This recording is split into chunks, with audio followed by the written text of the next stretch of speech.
چه هەستێکی هەیە کە کوڕەکە و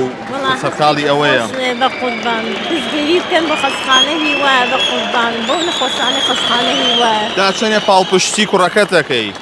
والله حتى صار پاڵپشتی کوڕەکەم بکەم لەخوا بەزیادە حەمد و سەنا بەخوای گەورە پاڵپشتی بکەن بۆ خەستخانەی وایە بۆ نەخۆشانەی من بخۆم نەخۆشی خەستخانەی وە یعنی ئەمە لە خۆشەویستی تۆیە ئەم شتەی کرد بە خەستخانە هیوا کردێتی بۆ نەخۆشانە بۆ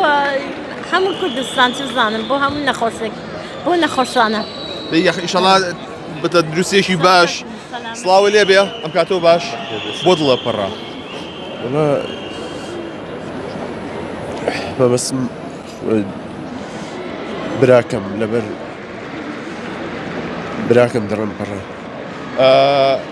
ئەو هەڵوێستەی چۆن هەڵە سەنگێنی وەکو ئەوەی کە براتە جا یەکەم لایەنی خێریە هەم لایەنی وەرزشی تایە ئەم تەشجیعکردنی خەڵکە ئیتر دەستەکانە خۆش بێ